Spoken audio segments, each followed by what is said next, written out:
can try and win championships, and that's what it's all about. When you look from the outside and you watch this team, I know we're going to have a real good, solid hockey team this year.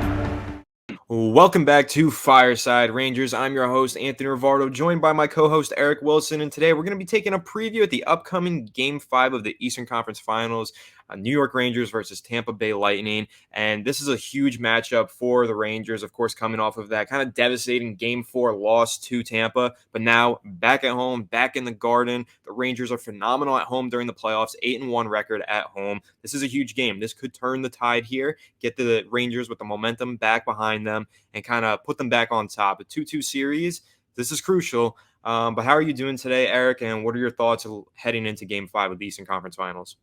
I'm doing pretty good today. Despite the last two losses that we've taken against the Lightning, I'm still feeling pretty confident moving forward in this series. At this point, it really just boils down to a best 2 out of 3 with games 5, 6, and 7. And 2 of those games we play at MSG, and as you said, our home play is significantly better than our away play.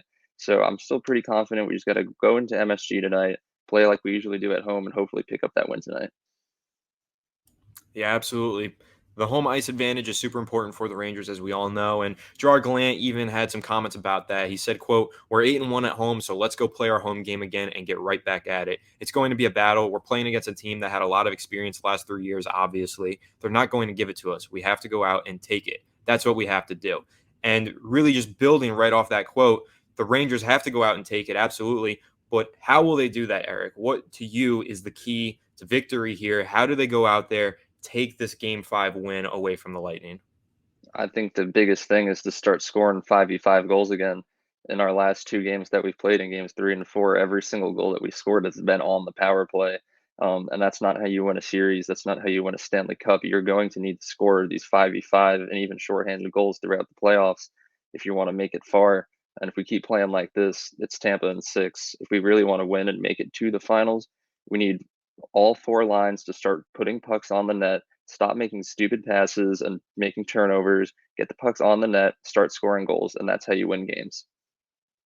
Absolutely. Like you said, last 2 games are only power play goals in the last 2 games. It's just not sustainable. Versus in the 5v5 setting, the Rangers just need to be better. The offensive attack has not been there. There's a couple injuries that they've now picked up and they're dealing with, but they need to supplement those losses. They got some backups coming in who we're going to discuss in just a second once we jump into the injury report here. But really, that's my key for victory as well for the Rangers. They just need to start scoring in the 5v5 setting.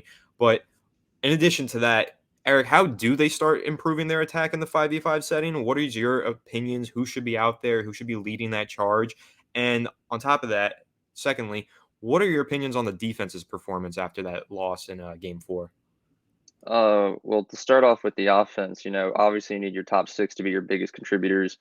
They get the most ice time for a reason. They are your stars, and if they're not producing, you're not going to score goals and you're not going to win games.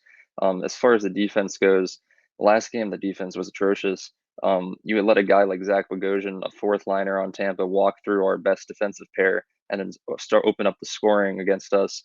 And then later in the game, you have Ryan Lindgren just looking off into space, letting Kucherov get on a breakaway to make it 2-0. Tampa's a very dangerous team, and you're not going to beat them if your defense isn't paying attention and playing at the top of their game. So there definitely needs to be some improvements there if we're going to win tonight and win the series. Yeah, absolutely. And Chris Kreider had a quote kind of about the offensive attack as well. Quote, "I don't care who is in net. Every goalie in the world struggles with a puck that goes east-west. Has to battle through traffic and then is immediately released on net. They can't get set. That's what gives us our best chance." And I think to a guy, we probably all could say we received a pass like that tonight and got it, picked our head up, tried to pick a spot as opposed to getting it off quick. And so it's something that the Rangers are aware of, improving in the 5v5 setting, getting those shot opportunities and improving on them, getting better opportunities as well.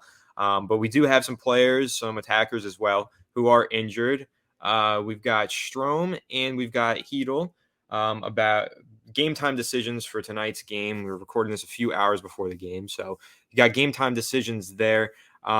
Coach Gallant had a quote here, quote, "I expected Strome last night, Tuesday, but they're both game time decisions. You've got to make the right calls for everyone. Game 4, we made the right call." So he's happy with the decision to hold Strome out. But you've got Hedel now as well, one of the best attackers on the Rangers. So, Eric, what's your opinion?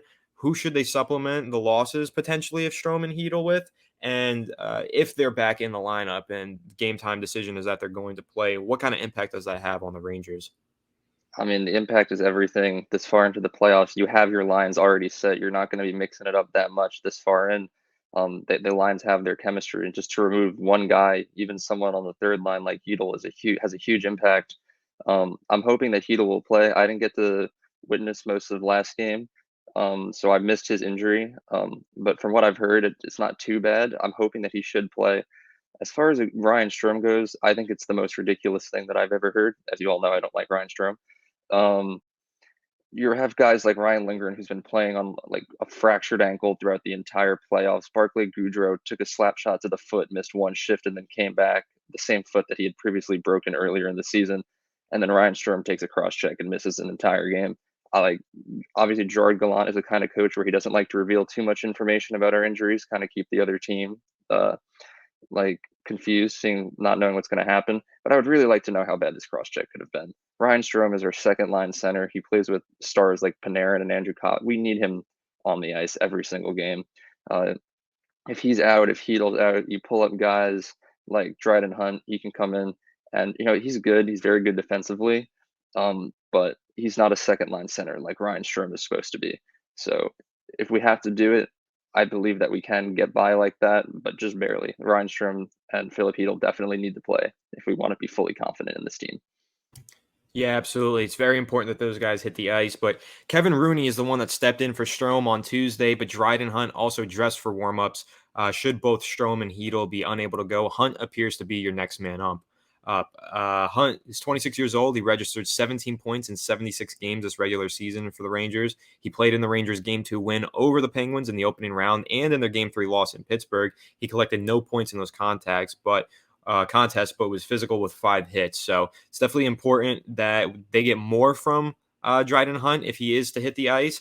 But what we're hoping for, of course, is that Strome and Hedel are ready to play. That's super, super important for the Rangers. But during the Rangers' 4-1 loss on Tuesday, head coach Gerard Gallant tried to get Artemi Panarin going by moving him up with Mika Zibanejad and Frank Vetrano.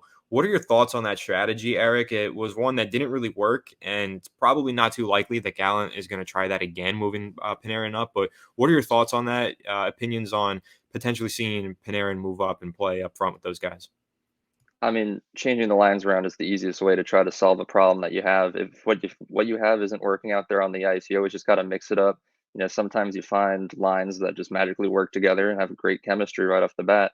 So I don't think it was a bad call necessarily to switch it up when we were down last game. As far as for this game, I believe that Panarin should go back down to the second line, play on the line that he has been playing on.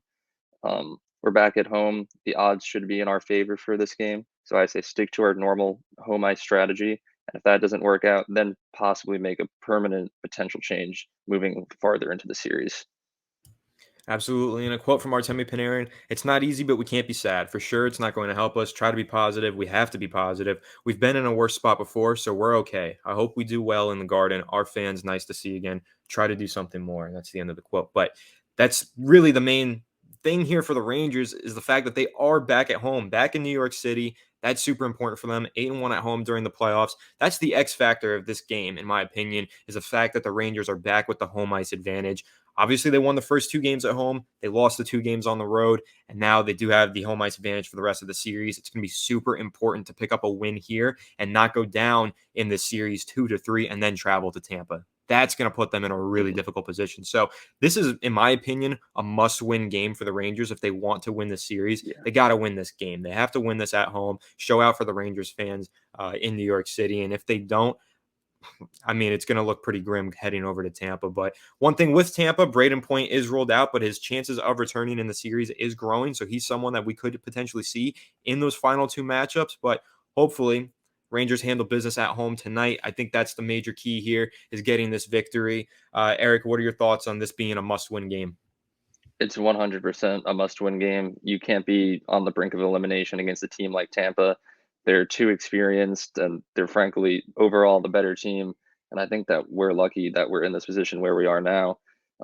Like what Panarin said, you can't be sad. I know, like it's a shame that we've lost back-to-back games, but we're still tied with the Tampa Bay Lightning. You got to just move on, take those losses, and look forward to the next game. And winning tonight will set us up in the perfect position to possibly pick up a road win on Game 6 and then move on without having to worry about a potential Game 7 return from Braden Point. So it all comes down to tonight, really. I think this is the Rangers' most important game of the season so far, as every game becomes this late into the playoffs. But tonight is definitely a must-win. Absolutely agree with the series tied 2-2. It's kind of like the series is reset, and now it's a best-of-3 series, and the Rangers have that home ice advantage. That's how they got to treat this. You got to win this game, get off to a good start, and not go down in the series heading over to Tampa Bay, because that's just spelling out for trouble. But I agree with you, Eric. Must-win game. Key to win is scoring in the 5v5 settings. The Rangers need to improve their offensive attack outside of the power play. But we'll catch you all tomorrow with the post-game recap and analysis. We'll be reviewing that one. But everybody enjoy the game tonight. Let's hope to see our Rangers get a big home victory in Game 5. Make sure to leave a like if you enjoyed this episode. Subscribe if you're new. Ring the bell so you don't miss a video. And we'll catch you all on the next one. Have a good one. And let's go Rangers. Let's go Rangers. He shoots. He scores! He scores!